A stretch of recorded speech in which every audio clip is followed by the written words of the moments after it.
और बड़ी खबर उत्तरकाशी से, आज से चारधाम यात्रा का आगाज हो चुका है। गंगोत्री धाम के कपाट खोले गए, यमुनोत्री धाम के भी कपाट खोल दिए गए। श्रद्धालुओं के लिए खोले गए कपाट। गंगोत्री धाम में श्रद्धालुओं की भारी भीड़ उमड़ी है। श्रद्धालुओं पर की गई पुष्प वर्षा।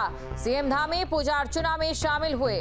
बड़ी खबर आपको बता रहे हैं, श्रद्धालुओं के लिए खोले गए कपाट। बड़ी खबर, श्रद्धालुओं के लिए कपाट खोले गए हैं। तस्वीरें आपके सामने, ये तस्वीरें भक्तिमय कर देने के लिए काफी है। उत्तराखंड को देवभूमि कहा जाता है, और देवभूमि क्यों कहा जाता है ये तस्वीरें बताने के लिए काफी है। तो यहाँ पर जैसे ही कपाट खुले, चारधाम यात्रा का आगाज हुआ। भक्तों ने नारे लगाने शुरू कर दिए। हेलीकॉप्टर से पुष्प वर्षा होती है। अलौकिक नजारा कुल मिलाकर देखने को मिला है।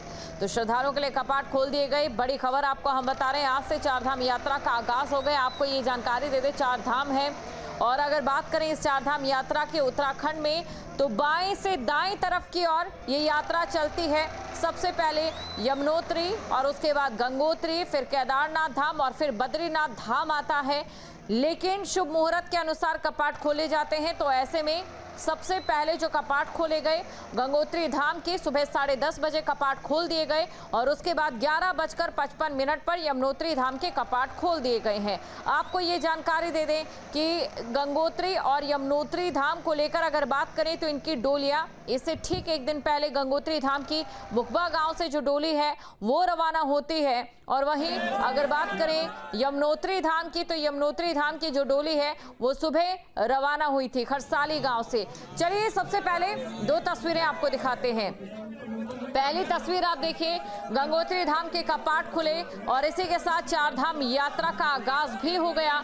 सीएम धामी ने यहां पर पूजा अर्चना की। और दूसरी तस्वीर आप देख सकते हैं, यमुनोत्री धाम के भी कपाट खुल चुके हैं, और श्रद्धालुओं में उत्साह किस कदर है ये यहां पर तस्वीरों को देखकर मालूम पड़ रहा है। आपको ये जानकारी दे दें कि प्रशासन की ओर से आज 25,000 जो श्रद्धालु हैं वो यहां पर दर्शन कर सकते हैं, और साथ ही 20 लाख से ज्यादा श्रद्धालुओं ने ऑनलाइन पंजीकरण करवा दिया है। तस्वीरें आपके सामने हैं, और देखिए अलौकिक कथाएं, अलौकिक मान्यताएं, अलौकिक परंपराएं यहाँ पर ये दर्शाने के लिए, ये बताने के लिए काफी है कि उत्तराखंड को देवभूमि क्यों कहा जाता है, क्योंकि यहाँ पर देवों का वास होता है, देवियों का वास होता है। और चलिए इसी के साथ 3 तस्वीरें आपको दिखाते हैं।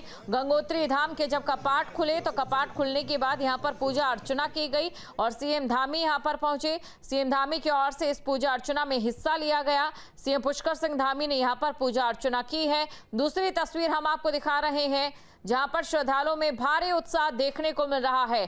कई कुंतल फूलों के साथ मंदिरों को सजा दिया गया है, और यमुना और गंगा बेटी के तौर पर मुखबा और खरसाली गांव में होती हैं 6 महीने के लिए। उसके बाद उनकी डोली अपने अपने गांव से रवाना हो जाती है। पैदल मार्ग और भक्तों के साथ सफर करते हुए बाकी तमाम डोलियों के साथ यहां पर जो उनकी डोली पहुंचती है, और उसके बाद जब यहां पर प्रस्थान करती है डोली, तो उसके बाद कपाट खोल दिए जाते हैं। और इस अलौकिक नजारे को अपनी आंखों में कैद करने के लिए दुनिया से और देश के अलग अलग राज्यों से भक्तगण यहां पर पहुंचते हैं। और 3 तस्वीरें हम आपको दिखा रहे हैं। जो तीसरी तस्वीर है ये प्रशासन की तैयारियों को दर्शा रही है, जहां पर भक्तों के ऊपर पुष्प वर्षा की गई है। खबर पर अधिक जानकारी के साथ संवाददाता अजीत सिंह राठी भी हमारे साथ जुड़ चुके हैं, तो सीधा अजीत के पास चलते हैं, अजीत से जानने की कोशिश करते हैं। अजीत, बेहद खूबसूरत तस्वीरें, अलौकिक तस्वीरें, इस समय अद्भुत तस्वीरें जो हैं उत्तराखंड की देवभूमि से हम देख सकते हैं। सबसे पहले ये जानना चाहेंगे कि कितनी संख्या के आधार पर आज यमुनोत्री और गंगोत्री धाम में जो श्रद्धालु हैं वो दर्शन कर सकते हैं।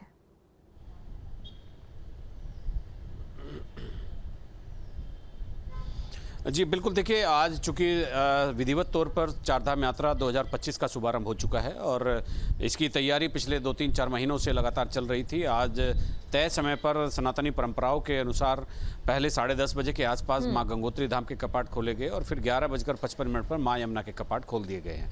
यानी चारधाम यात्रा में 4 धाम होते हैं, और 4 धाम में से 2 धाम के कपाट आज खुल गए हैं, गंगोत्री धाम और यमुनोत्री धाम। आपने गंगोत्री धाम का भी नज़ारा देखा होगा, वो पूरी तरह से आस्था से लबालब है, श्रद्धालुओं का सैलाब उमड़ा हुआ है। और यही स्थिति तकरीबन मां यमुना के धाम में भी बनी हुई है। और यमुनोत्री धाम में लगातार तीर्थयात्रियों की, श्रद्धालुओं की संख्या बढ़ती जा रही है। अभी आपने देखा होगा कि चूंकि ऑनलाइन रजिस्ट्रेशन की व्यवस्था पिछले कई सालों से है, तो ऑनलाइन रजिस्ट्रेशन में उतने ही लोग जा सकते हैं जितना का एक स्लॉट में रजिस्ट्रेशन हुआ है। पिछले कई सालों में अलग अलग दुर्घटनाओं के बाद ये तय किया गया था कि जो कैपेसिटी होगी, बेरिंग कैपेसिटी होगी धाम की, उसी हिसाब से यात्रियों को भेजा जाएगा। चारों धामों के लिए अलग अलग संख्या निर्धारित की गई है, उसी के हिसाब से प्रशासन यात्रियों को आगे भेज रहा है। आज चूंकि लोकल लोगों की भी भीड़ वहाँ पर जरूर होगी, चूंकि लोकल जो वहाँ के बासिंदे हैं, जो हमेशा वहीं रहते हैं, वहीं के निमूल निवासी हैं, तो वो भी चारधाम यात्रा में जब धामों के कपाट खुलते हैं तो वो भी वहाँ पर आते हैं। और फिर बिल्कुल प्लस आपके पास लौटूंगे अजीत, लेकिन नितिन के पास यहाँ पर चलते हैं। नितिन के पास कुछ अहम जानकारी है। नितिन, तस्वीरें इस समय क्या कह रही है, जानना चाहेंगे आपसे, और भक्तों में जो उत्साह है वो इस समय क्या कह रहा है? बिल्कुल, देखिए जिस तरीके से आज यमुनोत्री धाम के कपाट अक्षय तृतीया के पर्व पर ठीक 11:55 पर आम श्रद्धालुओं के लिए तीर्थ दर्शनार्थ अब खोल दिए गए हैं। यानी कि इसके बाद जो यात्री अब माँ यमुना के जो दर्शन है वो करना चाहता है तो वो यमुनोत्री धाम में पहुंचकर माँ यमुना के दर्शन कर सकता है। इसके साथ ही अगर हम बात करें तो हम सुबह पहली बार हमने ये देखा कि जब माँ यमुना की डोली और उनके भाई शनिदेव की जब डोली यमुनोत्री धाम के लिए रवाना होती है तो उसमें सेना के बैंड भी पहली बार हमें देखने को मिले। इसके साथ साथ अगर देखें तो मंदिर को बहुत अच्छे तरीके से सजाया गया है। करीब 5000 से ज्यादा श्रद्धालु हैं जो यमुनोत्री धाम में अब तक दर्शन कर चुके हैं।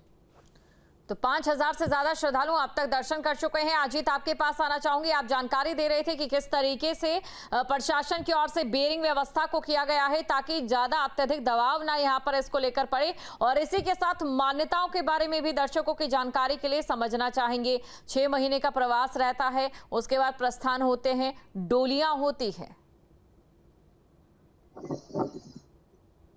देखिए जो जिस तरीके से जो चारधाम यात्रा है, चारधाम यात्रा में 6 माह शीतकालीन होता है, जबकि 6 माह ग्रीष्मकालीन होता है।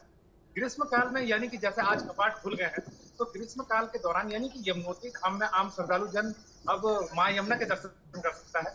जबकि जो शीतकाल का जो प्रवास जो होता है यानी कि भैया दूज के बाद जब कपाट बंद हो जाते हैं तब से लेकर पर अक्षय तृतीया से एक दिन पहले तक जो माँ यमुना की जो उत्सव डोली होती है वो शीतकालीन प्रवास माँ यमुना का मंदिर जो खरसाली में बना है वहां होती है। वहां ऐसा इसमें एक चीज और भी है कि जो माँ यमुना की जो स्तुति है, जो पूजा अर्चना है चलती है जैसे चलती आई है।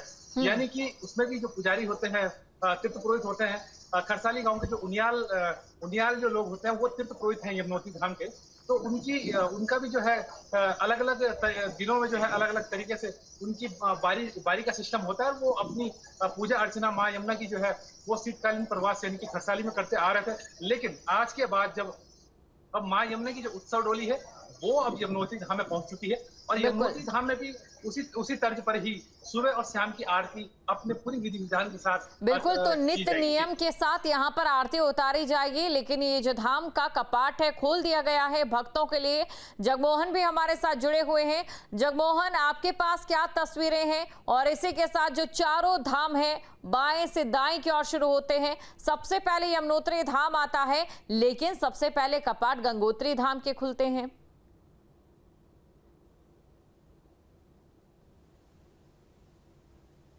देश और दुनिया के श्रद्धालुओं के लिए खोल दिए गए हैं और आज 10:30 पर जो गंगोत्री धाम के कपाट है वो देश और दुनिया के श्रद्धालुओं के लिए खोल दिए गए हैं। और यहाँ पर हजारों की संख्या में लोग आए थे और श्रद्धालु यहाँ पे आए थे। सूबे के मुख्यमंत्री पुष्कर सिंह धामी भी यहाँ पर दर्शन करने के लिए आए थे और उनके साथ जो गंगोत्री विधायक सुरेश चौहान वो भी यहाँ पर दर्शन करने के लिए आए। और एक अलौकिक दिन होता है जो आज का दिन होता है।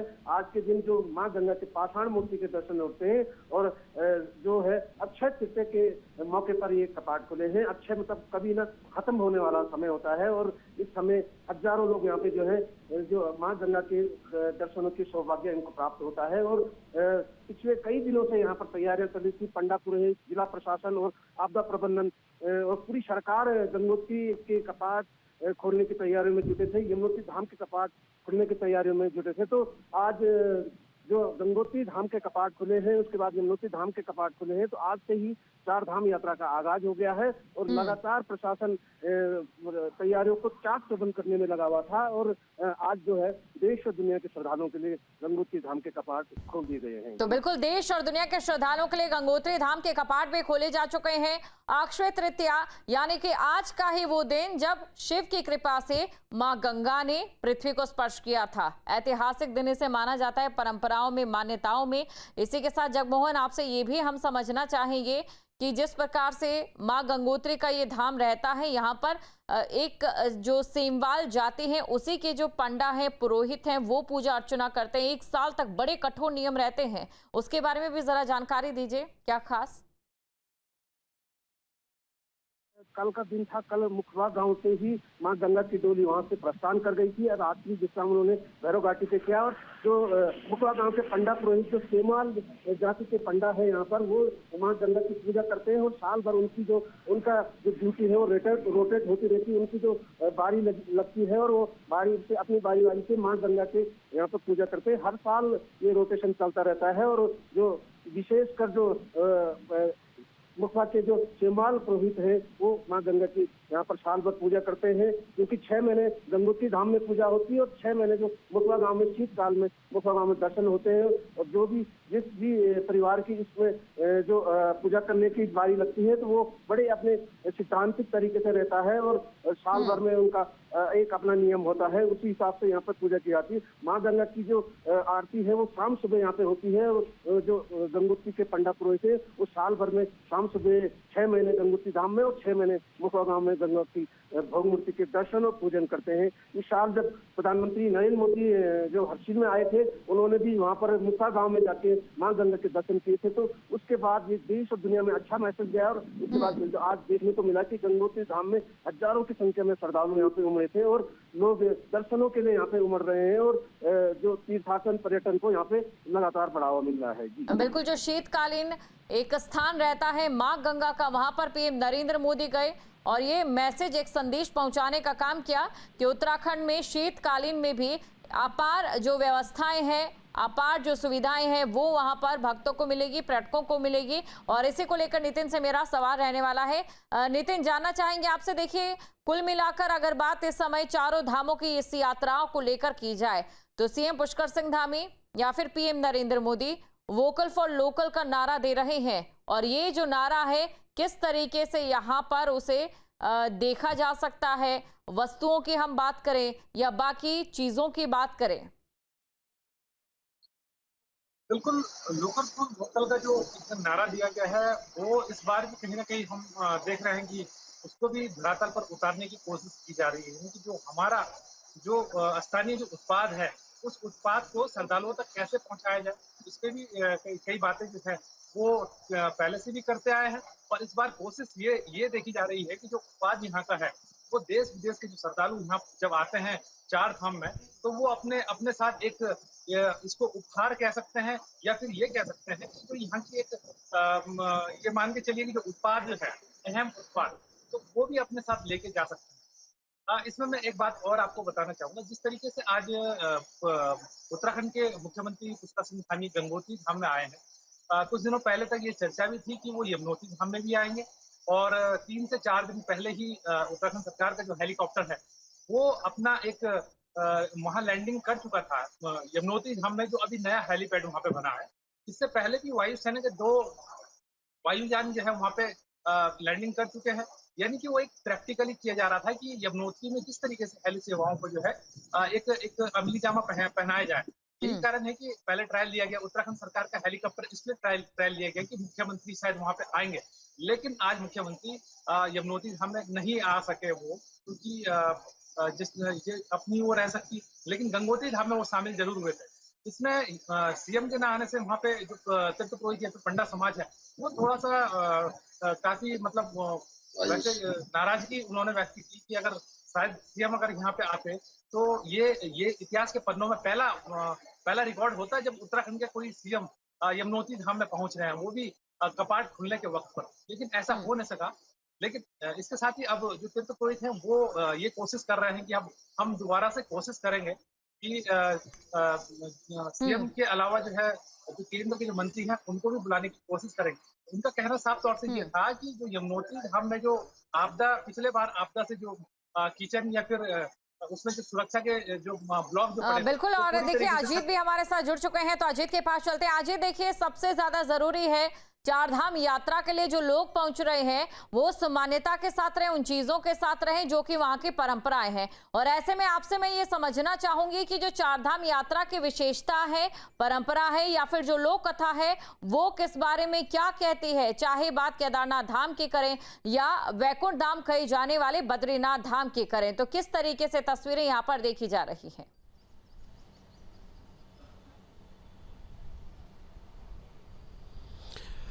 देखिए, चारधाम यात्रा कई शताब्दियों से चली आ रही वो धार्मिक यात्रा है, जिसको हम देश में सबसे बड़ी धार्मिक यात्रा भी कह सकते हैं। और इस धार्मिक यात्रा में देश के कोने कोने से नहीं, पूरे देश भर से नहीं, विदेशों से भी हिंदू सनातनी लोग यहाँ पर आते हैं। और पिछले साल ये जो आंकड़ा हम इस बार श्रद्धालुओं की गिनती कर रहे हैं, ये आंकड़ा तकरीबन 57 से 58 लाख पहुँच गया था।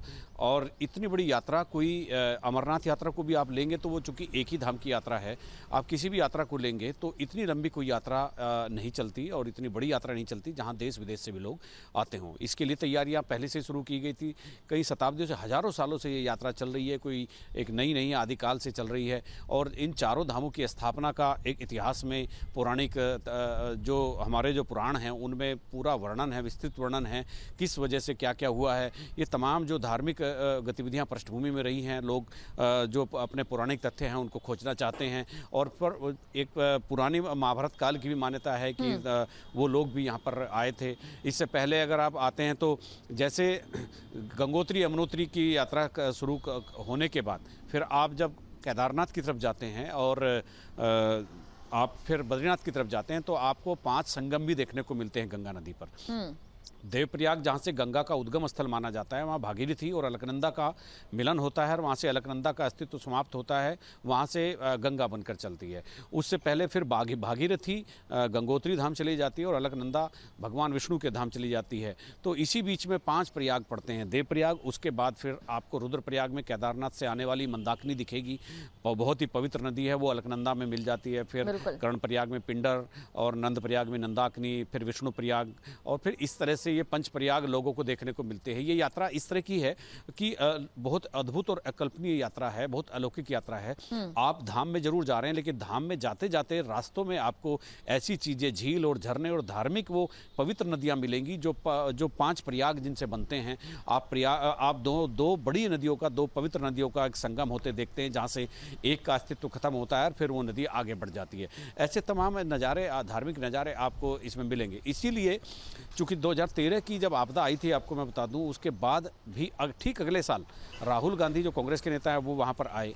उसके साथ साथ लोगों ने आना शुरू कर दिया और लोग लगातार आ रहे हैं, चाहे कोई घटना हो जाए, दुर्घटना हो जाए, लेकिन लोगों की आस्था डिगती नहीं है और लोग आते हैं। अभी भी इस बार भी जो रजिस्ट्रेशन की संख्या है ऑनलाइन, वो 22 लाख से ऊपर पहुंच चुकी है। ऑफलाइन का 25% का कोटा भी रखा हुआ है। जो लोग ऑनलाइन रजिस्ट्रेशन नहीं कर सकते, गांव देहात में ऐसे तमाम लोग होते हैं जिनको स्मार्टफोन चलाना नहीं आता है, तो उनके लिए ऑफलाइन रजिस्ट्रेशन की व्यवस्था की गई है। ऋषिकेश और हरिद्वार, इधर डाक पत्थर, तो सब जगह जहाँ जहाँ इनके जो पंजीकरण केंद्र खोले गए हैं, तो वहाँ सारी व्यवस्थाएं पूरी बनाई गई हैं।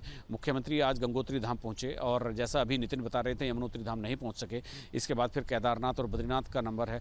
2 दिन बाद, यानी मतलब 2 मई को भगवान केदार के दर्शन करेंगे लोग, केदारनाथ धाम के कपाट खुलेंगे। 4 मई को बद्री विशाल का धाम खोला जाएगा भक्तों के लिए, तो वहाँ पर भी बहुत बड़ी संख्या में श्रद्धालु पहुँचेंगे। तो यही एक नज़ारा है और यही एक धार्मिक रीति रिवाज और सनातनी परंपराओं का अग्रदूत है ये जो चारधाम यात्रा है। यहाँ पर लोग, मैंने जैसा बताया अभी आपको कि ये केवल हमारे भारत के लोग नहीं हैं, ये विदेशों से भी, जो हिंदू, बिल्कुल विदेशों से भी यहाँ पर लोग पहुंच रहे हैं। और ऐसे में जो यहाँ की परंपरा है, एक सौहार्द भी देखा जा रहा है, या फिर यहाँ की जो मान्यताएं हैं, सीमाएं हैं, वो भी यहाँ पर पूरे तरीके से लोगों को एक सार्थक संदेश के रूप में पहुंचे। दर्शकों को ये जानकारी दे दें कि जो ये यात्रा है बाएं से दाएं की ओर शुरू होती है। सबसे पहले यमुनोत्री धाम, जहां पे कहा जाता है कि यमुना का उद्गम स्थल वहां पे माना जाता है। दूसरा है गंगोत्री धाम, जहां से कहा जाता है कि शिव की कृपा से जब मां गंगा ने पृथ्वी को स्पर्श किया था, वो धाम है गंगोत्री धाम। उसके बाद बात करते हैं केदारनाथ धाम की, जहां पर भगवान शिव का वास माना जाता है, ग्रीष्मकालीन वास, वो केदारनाथ धाम के रूप में उसे देखा जाता है और बैकुंठ का द्वार कहा जाता है बद्रीनाथ धाम को, क्योंकि आप ये जानते हैं 6 महीने विष्णु भगवान निद्रा में रहते हैं और उसके बाद 6 महीने के लिए पृथ्वी का संचालन करते हैं। तो उस तरीके से चारों धामों की ये मान्यता है। आप सभी का शुक्रिया तमाम जानकारी को दर्शकों तक पहुंचाने के लिए। और देखिए, चार धाम यात्रा को लेकर अगर हम बात करें तो पिछले कुछ सालों से चार धाम यात्रा का सोशल मीडिया पर एक अलग तरीके से रुख भी देखा गया है। बहुत से लोग रील बनाने के लिए सोशल मीडिया इन्फ्लुएंसर वहां पर आते हैं, तो इस बार सोशल मीडिया इन्फ्लुएंसर के लिए वहां पर एक रोक भी लगाई गई है।